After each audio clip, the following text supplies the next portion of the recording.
Hello friends, this is Shane Kroetsch, and in honor of World Storytelling Day 2021, I would like to introduce you to Stories from the Dark, Episode 1. This is Daniel.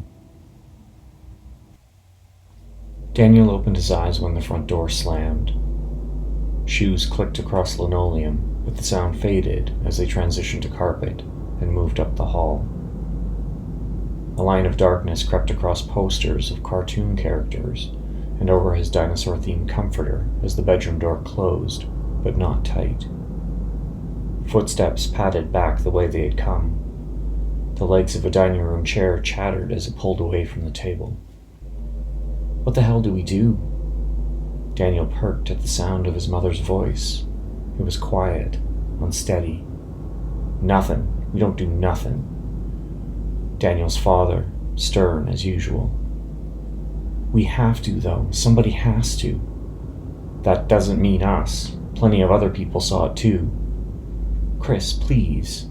No, I don't want anything to do with it. How the hell do you explain that? How? I don't know. You can't. None of it makes any sense. But that girl, what would make her do that to herself? Why right in front of us?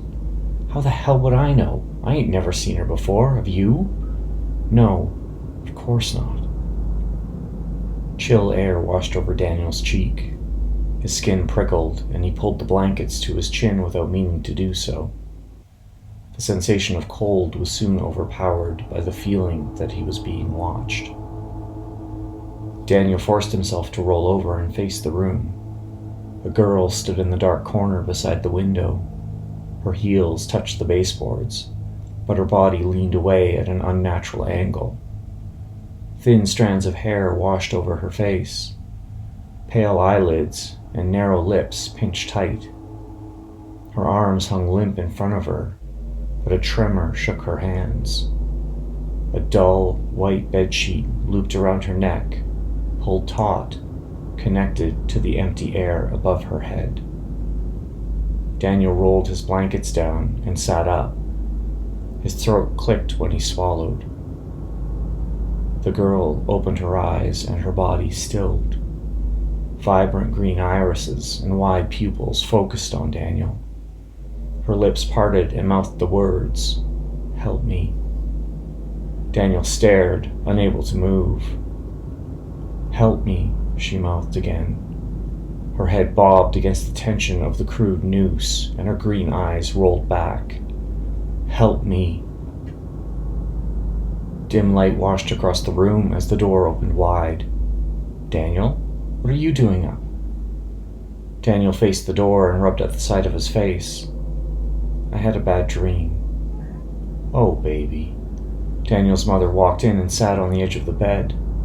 She wrapped her arms around his shoulders and kissed the top of his head. "Are you okay?" Daniel nodded and snuck a glance to the empty corner. "I think so." "Okay, try to go back to sleep." She brushed his hair to one side over his forehead. "Love you." Daniel lay back and pulled his blankets to his neck. "Love you too." Daniel's mother gave him a sad smile and took one last look before she walked out to the hall and closed the door. Daniel tucked his blankets close to his body.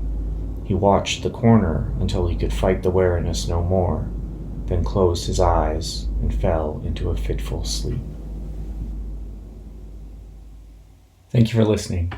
If you enjoyed the story, please go to shanekroetsch.com to subscribe for updates and for more of my work. I hope you're well. Take care.